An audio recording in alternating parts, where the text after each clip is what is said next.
E aqui começa o mercado Now. O Now sabe que António Silva pode estar muito perto de sair do Benfica. O destino mais provável é agora o Leipzig, da Alemanha. Uma saída que, apurou o Now, poderá ficar finalizada por um valor bastante abaixo da cláusula de rescisão, que é de 100 milhões de euros. O Leipzig quer oferecer uma porcentagem de uma futura venda para ter mais hipóteses de sucesso nas negociações com Rui Costa. O próprio António Silva está receptivo a sair, já que entende que pode relançar a carreira num grande campeonato como o alemão. Além disso, perdeu espaço no Benfica nas últimas semanas. Todos estes fatores conjugados podem levar o central internacional português a deixar o Benfica.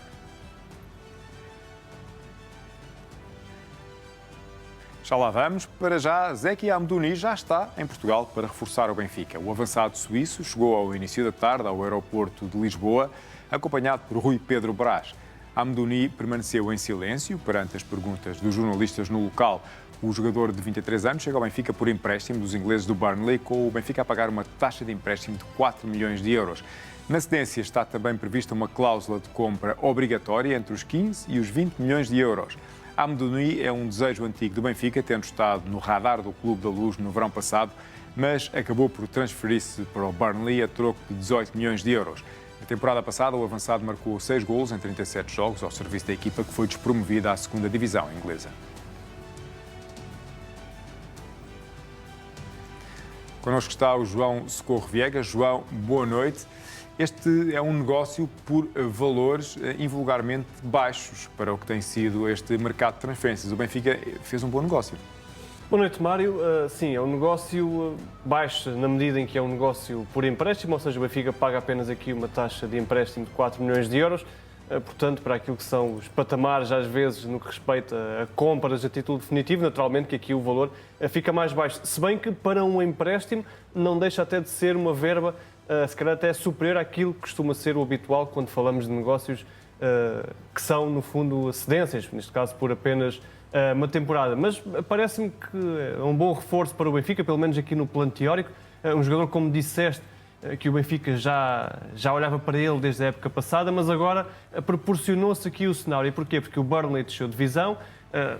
Amdouni não tinha propriamente muito interesse em jogar o Championship, ou seja, o segundo escalão inglês. Surgiu novamente o interesse do Benfica e isto permite ao jogador continuar na ribalta, neste caso até disputar a Liga dos Campeões, portanto, coisa que no Burnley nem sequer faria, mesmo que tivesse continuado na Premier League. Portanto, naturalmente, para o jogador é aqui um cenário bastante atrativo. Para o Benfica, é aqui a questão de procura de talento que ficou necessitado depois da saída de David Neres, nomeadamente aqui um criativo. O Benfica tem em Di Maria esse criativo, ou seja, um jogador que, através da sua técnica individual, no 1 contra 1, consegue, de certa forma, criar espaços e resolver. Saiu Neres, era outro jogador que o fazia, e Amdouni tem essa capacidade, jogando ali pelas alas. Ele é um avançado, mas que jogará possivelmente à partida, estou aqui numa espécie de previsão, jogará mais descaído para o lado esquerdo. É um jogador que gosta de 1 contra 1, um jogador veloz, gosta de fazer diagonais, essencialmente da esquerda para o meio. Ele é um jogador destro, embora possa jogar também bem com o pé esquerdo. Portanto, previsivelmente vejo aí jogar nessa posição. Poderá também atuar como segundo avançado, isto depois dependerá também, obviamente, das ideias de Roger Schmidt para o ataque do Benfica. Poderá eventualmente jogar no meio, fazendo aquela que era a posição de Rafa, embora aí me pareça já um pouco diferente ou um pouco mais difícil, até porque é um jogador distinto de Rafa. Portanto, o lado esquerdo, parece-me, será a posição mais indicada para Amdouni. Benfica, que já tem um novo lateral direito, Issa Caboret, do Manchester City, vai reforçar o Clube da Luz. A notícia é do jornal Record, que adenta que o lateral de 23 anos chega já amanhã a Lisboa para fazer exames médicos e assinar pelo Benfica. Segundo esta notícia, Caboret chega ao Benfica por empréstimo do City, sem opção de compra. O lateral direito, aliás, já foi convocado por Pep Guardiola 2 vezes esta época, embora não tenha saído do banco. O defesa do Burkina Faso garantiu mesmo o primeiro título no currículo, porque um dos jogos para os quais foi convocado foi a Supertaça que o City ganhou frente ao United. Com este reforço, o Benfica resolve um dos principais objetivos que tinha neste mercado, contratar um concorrente para Alexander Bah. João, este Caboret é homem para agarrar o lugar?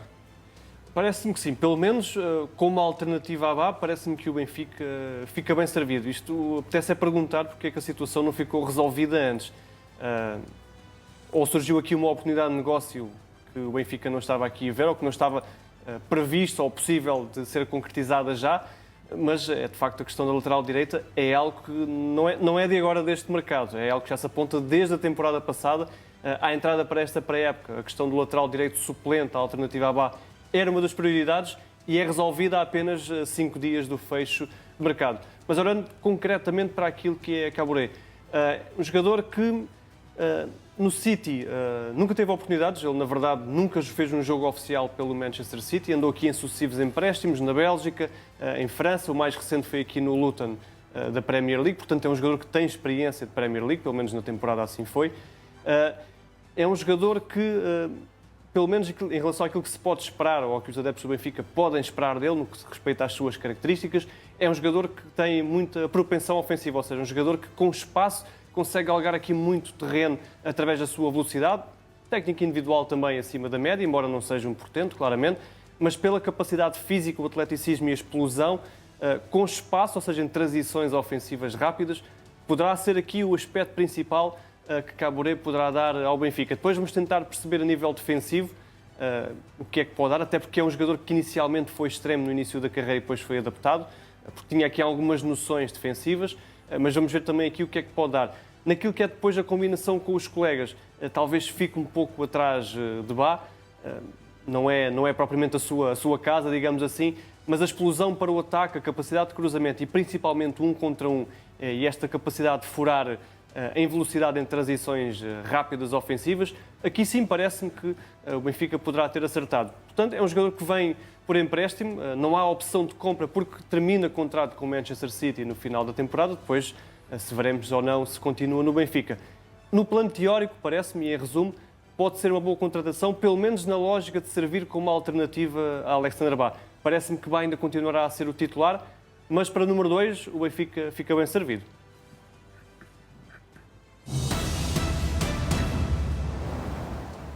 O Futebol Clube do Porto chegou a acordo com a Udinese para a contratação de Neuen Pérez. Segundo a informação do Jornal Record, o defesa central de 24 anos chega ao Porto por empréstimo, com o clube portista a pagar uma cláusula de 4 milhões de euros. A cedência conta ainda com uma cláusula de compra a rondar os 13 milhões de euros, ou seja, um total de 17 milhões. Este é mais um reforço para o Futebol Clube do Porto, garantido nos últimos 15 dias no mercado. Depois da venda de Evanilson por 37 milhões de euros, o Porto já conseguiu contratar Samu Amorodion, Denis Gul, Fábio Vieira e agora Neuen Pérez.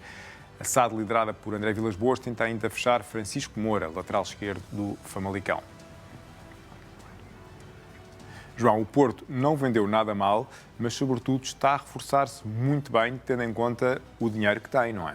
Sim, o Porto, principalmente nestas últimas semana e meia, as 2 semanas, o Porto explodiu, diria eu, para o mercado de uma forma que eu, pelo menos pessoalmente, não estava à espera. O Porto tem contratado bem, cirurgicamente, e este Neuen Pérez é mais um exemplo disto. Neste momento o Porto sabia, era uma prioridade, a questão da contratação do central, porque o Porto, para todos os efeitos, só tem 2 disponíveis neste momento, que é o Zé Pedro e o Otávio, até porque Marcano está lesionado, saíram o Fábio Cardoso, portanto a equipa estava aqui claramente necessitada de um elemento para o eixo da defesa. Vem Neuen Pérez, vem nos moldes que não estávamos propriamente à espera, tendo em conta aquilo que vinha sendo noticiado nos últimos dias, ou seja, a Udinese pedia aqui já um valor mais considerável à cabeça, ou seja, já uma transferência a título definitivo, e o negócio faz para já para o empréstimo, embora tenha tal compra ou cláusula de compra obrigatória no final da temporada. 4 milhões para um empréstimo é um valor, enfim, um pouco mais elevado que aquilo que é o habitual, mas depois tem a tal cláusula de compra de 13 milhões, ou seja, como disseste, um negócio de 17 milhões no bolo total. Isto poderá ter a ver por questões relacionadas com as questões do fair play financeiro, ou seja, o Porto adia aqui um investimento mais considerável para a próxima temporada, para não entrar nas contas desta temporada e assim paga só 4 milhões, no próximo verão, já com as contas presumivelmente mais anuviadas, apostará então no resto da quantia, nos tais 13 milhões, ficando então com um jogador que parece-me será claramente titular de caras. É um jogador que já é internacional argentino, isso por si só já diz bastante, um jogador habituado ao campeonato italiano, habituado também ao campeonato português, porque jogou no Famalicão na época 2019-2020, depois foi para o Granada e a seguir para o Udinese. Portanto, é um jogador que tem experiência de campeonato português, isso por vezes é também muito importante. Portanto, é um bom reforço para o Porto. Poderá chegar mais um central, que é o Jair, uma jovem promessa do Santos. Portanto, o Porto, como disseste, parece estar claramente ativo e bem ativo no mercado. Fábio Vieira pode ser a opção para o clássico com o Sporting no próximo sábado. Segundo o Jornal Record, o médio, de 24 anos, passou a tarde de ontem a fazer exames médicos para poder juntar-se ao plantel de Vítor Bruno o mais rapidamente possível. Fábio Vieira não participou em qualquer jogo oficial do Arsenal esta época, mas jogou em vários jogos da pré-época. Por isso, chega ao Porto em boa forma física. Está, assim, em aberto a hipótese do médio ser convocado por Vítor Bruno para o clássico. Recordo que Fábio Vieira chega ao Porto por empréstimo do Arsenal. O Porto paga o salário e há uma taxa relativa à utilização. Curiosamente, quanto mais Fábio Vieira jogar, menos paga o Porto, podendo até não pagar nada. Além disso, o SAD Portista paga €500 mil se o Porto for campeão. João, tendo em conta aquela cláusula, que creio que seja um pouco invulgar, quanto mais se joga, menos se paga, o Porto pode começar já a amortizar no sábado? Em teoria, sim. Fábio Vieira, vamos ver se estará pronto. À partida poderá já ter minutos, não me parece que jogue no 11, isso até porque a equipa do Porto tem estado muito bem. Não creio que fizesse muito sentido estar aqui a desfazer o 11 que tão boa conta do recado tem dado nestes primeiros 4 jogos oficiais, mas é presumível que Fábio Vieira possa eventualmente dispor de alguns minutos, também consoante o andamento do jogo. É um clássico e é sempre tudo muito imprevisível, ainda por cima um clássico na casa do campeão, na casa do Sporting. Vamos ver, ainda assim está mais ou menos... É uma possibilidade de Fábio Vieira poder ter aqui alguns minutos pela sua qualidade, pelo facto de estar habituado a um campeonato como a Premier League, ou seja, mesmo que não tenha muito ritmo do jogo, pela sua capacidade técnica poderá sempre disfarçar uma eventual, momento menos bom fisicamente, conseguirá sempre disfarçar graças à sua qualidade técnica. Lá mais para a frente, aí sim, se calhar, poderemos começar a contar com o Fábio Vieira a jogar de início. Isso também me parece que, com o passar do tempo, isso será também mais do que uma certeza. Em teoria, poderia jogar ali descaindo para a ala direita, ou seja, é a sua posição favorita, onde jogava, curiosamente, Francisco Conceição. Saiu Francisco Conceição, vem Fábio Vieira, irá presumivelmente ocupar a sua posição. É preciso recordar que, neste momento, na ala direita, está um dos principais motores do Foco do Porto neste início de temporada, que é Ivan Reim. Tem estado muito bem entre golos, assistências, uma influência tremenda. De facto, foi totalmente recuperado por parte de Vítor Bruno, depois na temporada passada ter sido afastado das opções por Sérgio Conceição, e tem dado muito boa conta do recado. Parece-me que Fábio Vieira tem a titularidade garantida, entre aspas, e mais cedo ou mais tarde irá ocupar esse lugar no 11. Ivan Reim poderá ser deslocado para uma outra qualquer posição, até porque se mantiver este rendimento também me parece que dificilmente sairá do 11, mas Fábio Vieira é um jogador como há poucos. Vem para ser imediatamente uma das grandes referências do campeonato português. Quando saiu rumo ao Arsenal, era efetivamente um dos grandes craques do futebol português, não foi à toa que saiu para o Arsenal, mas tendo em conta a quantidade de talento que havia no Emirates, seria sempre muito difícil para Fábio Vieira conseguir garantir aqui uma posição. Mas aqui no Porto, não tenho dúvidas que, em condições normais, será titular. É mais um exemplo desta capacidade que o Porto tem tido em ir ao mercado contratar. Eu há pouco falava no tal Jair, esse jogador do Santos, esse tal central. É um jogador que, não fosse a grave lesão que teve recentemente, já estaria possivelmente num grande Europa. O Barcelona manifestou interesse nele em 2022. Portanto, o Porto, se o conseguir ir agora buscar, por um valor consideravelmente mais baixo do que iria ter que pagar se isto fosse há 2 anos, é mais uma prova de que o scouting do Porto tem estado atento.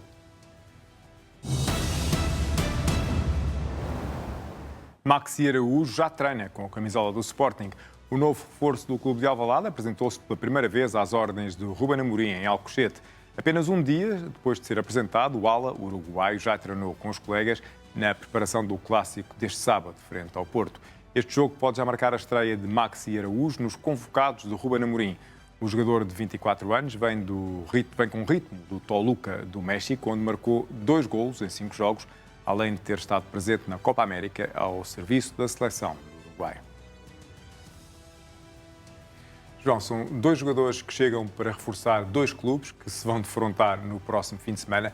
Tu há pouco, sobre o Fábio Vieira, dizias que ele vem com uma certa rodagem. Aqui acresce o conhecimento do Campeonato Português. No caso deste Maxi Araújo, também vem com rodagem, mas este handicap de não conhecer o Campeonato Português pode fazer com que seja apenas convocado e que não se estreie? Sim, isso por vezes pode ser, como disseste, o handicap. No que toca a ritmo, a Maxi Araújo vem com toda a corda, digamos assim. Na verdade, ele, a dada altura, parece-me terá que descansar um pouco, porque ele não tem férias há mais de um ano, entre compromissos no Toluca e agora a presença do Uruguai na Copa América, fez com que o jogador, de facto, não tenha tido propriamente muito descanso. Portanto, no que toca a ritmo, isso não é qualquer problema. Mas, naturalmente, de um jogador que transita do campeonato mexicano para o campeonato europeu, neste caso o português, há sempre aqui um processo de adaptação necessário. O futebol é distinto, é completamente diferente. Portanto, naturalmente, parece-me que pode ter aqui menos hipóteses do que Fábio Vieira, do que ter mais minutos. Ainda assim, também não estranharia que Maxi Araújo pudesse jogar, não de início, mas consoante, lá está, como tinha dito há pouco, consoante o andamento da partida, possa eventualmente jogar. É um jogador que, à partida, irá ter a maioria dos seus minutos jogando na ala esquerda, ou seja, desempenhando todo o corredor, fazendo o lugar que hoje em dia é ocupado, regra geral, por Nuno Santos, quando está bem fisicamente. Ao dia de hoje tem sido por Jenny Catam, mas à partida costuma ser por Nuno Santos, e será o lugar que, tudo indica, será desempenhado depois por Maxi Araújo, mas tem também esta capacidade de poder jogar, por exemplo, no lugar que é hoje ocupado por Trincão. Parece estranho, passamos da ala esquerda para o ataque do lado direito, mas é um jogador que gosta de imprimir aqui a diagonais, ou seja, um jogador que, partindo, neste caso, da direita para o meio, para usar o seu pé esquerdo, no Toluca já desempenhou essa função várias vezes, portanto, poderá perfeitamente desempenhar o cargo que Trincão hoje em dia ocupa, e muito bem, no Sporting. Poderá também fazê-lo uns metros mais recuado, ou seja, no lado direito, mas na posição que hoje ocupa Giovanni Kenda, embora aí o jovem de 17 anos esteja muito bem, não me parece que vá haver sequer alterações. Portanto, aquilo que presumivelmente o Sporting irá fazer é uma integração paulatina do jogador, poderá então ter agora alguns minutos, mas depois vem a paragem para as seleções. E aí sim, Rubén Amorim poderá, com muito mais descanso, aproveitar 2 semanas para poder integrar Maxi Araújo em pleno.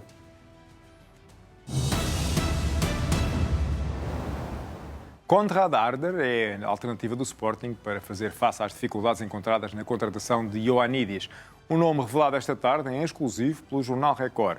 Com 19 anos, Harder é um avançado dinamarquês de Nordsjælland que está avaliado pelo site Transfer Market em 2 milhões de euros. Segundo o Record, este jovem jogador é um de vários nomes referenciados pelo Sporting, uma espécie de Gyökeres dinamarquês. Tal como revelámos hoje no programa Mercado, Hugo Viana está fora de Portugal a tentar garantir um reforço para o ataque nos últimos dias do mercado de transferências. Este reforço pode muito bem ser este Konrad Harder, que curiosamente renovou o contrato com o seu clube há poucos dias e fê-lo até o ano de 2028. João, vamos finalmente deixar de falar de Ioannidis, ou é possível que ainda se fale do grego? E já agora, numa segunda pergunta, quem é este Konrad Harder?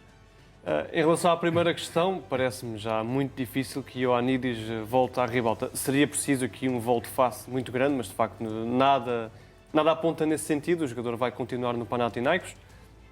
O Panathinaikos vai cobrir a oferta salarial que o Sporting fazia. Desde sempre o clube grego manifestou aqui uma certa relutância em transferir o seu principal jogador, o seu capitão, para o Sporting. Portanto, aliás, até ao dia 29 garantidamente não iria haver nada, porque o Panathinaikos já tinha dado conta disso mesmo, porque havia a questão da Liga Conferência. Mas parece-me altamente improvável que esse negócio avance. E o Sporting também, nessa lógica de ver aqui esse negócio altamente improvável, avançou para Konrad, este jovem dinamarquês do Nordsjælland. Falavas aqui na comparação com o Gyökeres, eu diria que é um mini Gyökeres. É um jogador que fisicamente, e que eu vejo a jogar, assemelha-se muito no estilo ao sueco do Sporting, ou seja, um jogador que procura a profundidade, um jogador muito forte no duelo 1 contra 1, não é destro, é canhoto, mas gosta também de arrancar em velocidade, puxar neste caso para o seu melhor pé e ensaiar o remate potente. Nestas imagens que vamos vendo aqui aqui na transmissão, de facto conseguimos perceber em alguns momentos que dá uns toques de Gyökeres, mas creio que os adeptos do Sporting não podem esperar que Conrado chegue aqui e tenha imediatamente o mesmo impacto de Gyökeres. Vem de uma realidade completamente diferente, é mais novo também, mesmo fisicamente, embora seja forte, é menos forte. Gyökeres tem, se não estou em erro, 1,87 m, Conrado tem 1,81 m, embora os dois no perfil se assemelhem muito, mas é preciso naturalmente dar tempo ao tempo. É um jogador que vem de uma realidade completamente distinta. Foi colega, por exemplo, do benfiquista Sheldrup na temporada passada, portanto os dois conhecem-se bem, mas o campeonato dinamarquês não é o campeonato português, portanto será preciso naturalmente tempo de adaptação. Mas o estilo, a lógica, o perfil de contratação, esse está lá. Jogador forte que ataca à profundidade, precisamente tal como Gyökeres.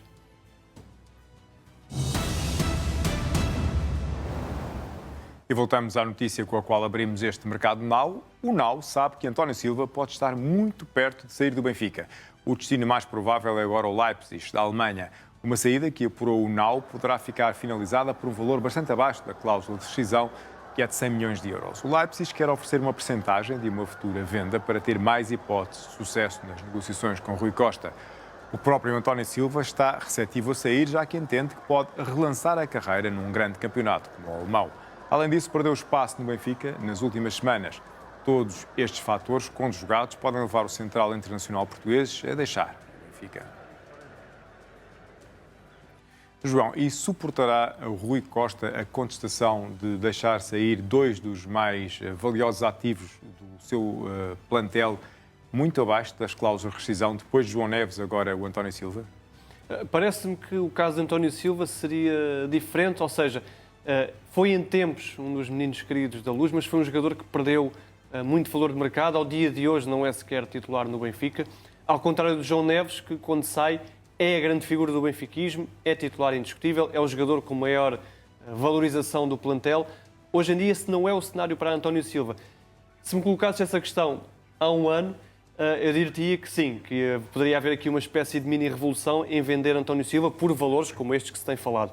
Isto porque António Silva, na altura, estava claramente valorizado, era o titular do Benfica, então campeão, um jogador com enorme margem de progressão, já na seleção portuguesa. Portanto, era um cenário completamente diferente e daí também o Benfica ter colocado a tal cláusula de 100 milhões de euros.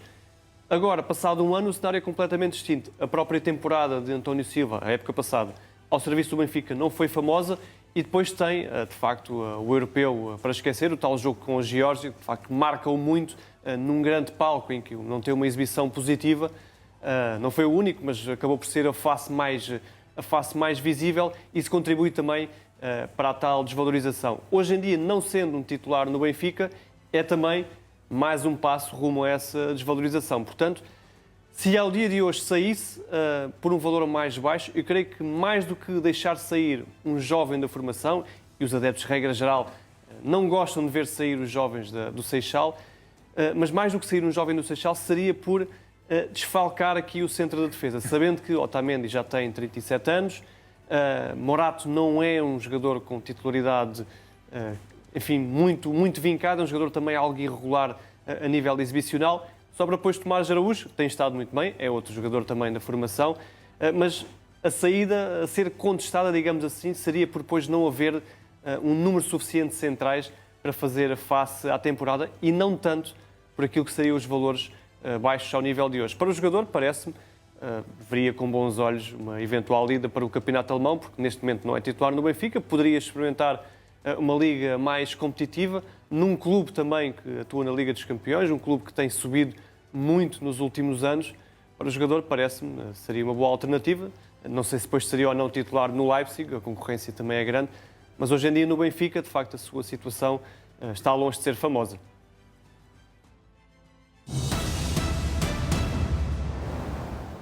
O jornal francês L'Équipe revela hoje que o PSG oferece um salário de 5 milhões de euros limpos por ano a Tomás Araújo. O Benfica mantém, de acordo com o jornal Record, a intenção de não vender o jovem central de 22 anos. Ainda assim, o PSG e agora também o Chelsea estão interessados, isto ainda de acordo com a tal notícia da imprensa francesa. Roger Schmidt disse recentemente que Tomás Araújo não vai sair do Benfica e que está perfeitamente tranquilo com este cenário. Até agora, Tomás Araújo foi titular nos 3 jogos oficiais da temporada, primeiro ao lado de Morato, depois de António Silva e, finalmente, de Nico Otamendi. João, e tudo o que dizias há pouco sobre António Silva aplica-se aqui ainda mais em relação ao Tomás Araújo. Exatamente. Agora, far-me-ias a mesma pergunta, se neste momento fosse vendido, se as bancadas iriam gostar. Não, neste momento, o que se aplicava a António Silva o ano passado, aplica-se agora a Tomás Araújo. E porquê?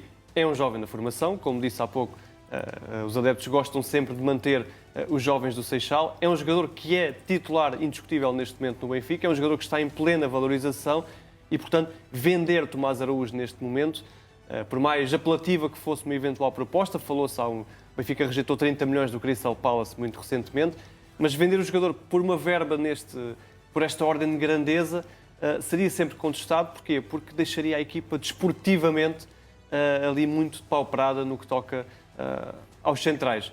Ficariam, como disse há pouco, apenas 3, António Silva, Otamendi e Morato. António Silva numa má fase, Morato sempre muito irregular, e depois sobraria Otamendi, que é o capitão e que à partida também será titular.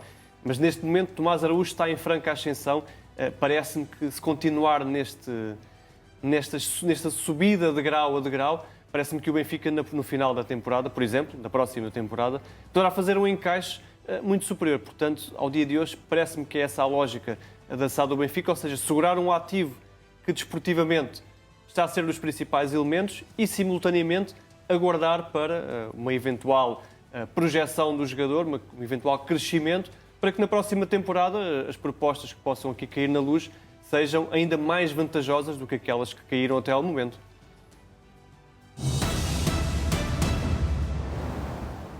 E daqui a pouco é hora de sorteio da Champions League e o Sporting e o Benfica já conhecem os possíveis adversários na primeira fase da Liga dos Campeões. As equipas estão divididas em 4 potes. No primeiro pote está o Real Madrid, o Manchester City, o Bayern de Munique, o PSG, o Liverpool, o Inter de Milão, o Borussia Dortmund, o Leipzig e o Barcelona, ou seja, é um pote que tem 3 equipas alemãs. No segundo pote, o Bayer Leverkusen, o Atlético Madrid, a Atalanta, a Juventus, o Benfica, o Arsenal, o Clube Rouge, o Shakhtar Donetsk e o Milan, ou seja, é um pote que tem 3 equipas italianas. Depois, no pote 3, estão o Feyenoord, o Sporting, o PSV Eindhoven, o Dinamo Zagreb, o Salzburgo, o Young Boys, o Lille, o Estrela Vermelha e o Celtic. Aqui não há propriamente uma hegemonia, apesar de existirem 2 clubes holandeses. E, finalmente, no pote 4, que é o pote mais variado em termos de país, o Slovan Bratislava, o Mónaco, o Sparta Praga, o Aston Villa, o Bolonha, o Girona, o Stuttgart, o Sturm Graz e o Brest. João, se nós tivéssemos muito tempo, eu pedia-te para que nos explicássemos detalhadamente como é que vai ser este sorteio e como é que vai ser a prova. É possível conseguir explicar em menos tempo como é que vai ser a prova este ano, porque é novidade para todos, e depois falamos um pouco sobre estes potes? Sim, basicamente deixa de haver grupos, passa a haver uma liga única. Passamos de 32 equipas para 36 numa só liga, ou seja, deixa de haver grupos, há só um lote. O que é que acontece? Os 8 primeiros desse grupo, deste lote único, passam para os oitavos de final. Do 9º ao 24º vão disputar um play-off para ver se chegam também aos oitavos de final, e do 25º ao 36º são imediatamente eliminados das competições europeias. Já ninguém cai para a Liga Europa. Exatamente, deixa de acontecer isso. E em vez de fazer os habituais 6 jogos, cada equipa vai fazer 8. Muito 4 bem. em casa, 4 fora. E agora, o último minuto, peço-te para que sejas tão rápido quanto o minuto permite, para dizeres quais é que são os maiores perigos que as equipas portuguesas podem encontrar. Naturalmente, as equipas do pote 1 e pote 2, estava agora aqui a ver a lista, aí estão sempre os grandes tubarões, sabendo que cada clube irá jogar com 2 de cada pote. 2 do pote 1, 2 do pote 2, 3 e 4, ou seja, defrontará adversários de cada um dos potes. Naturalmente, do pote 1 e do pote 2 será muito difícil fugir a tubarões. Portanto, a chave aqui poderá estar nos adversários do pote 3 e do pote 4, ou seja, consoante o que possa calhar daí, pode permitir depois às equipas portuguesas ter uma fase de liga, digamos assim, que é o novo nome desta nova Champions, desta fase regular, ter uma fase mais descansada e poder então eventualmente chegar aos oitavos de final. Estás aqui hoje sem revelar em que concluíste a tua investigação sobre o número 20 da camisola do Araújo, se foi a influência do Paulinho ou não. Fica para a próxima. Muito obrigado, João, e boa noite. E vamos fazer agora um breve intervalo. Até já.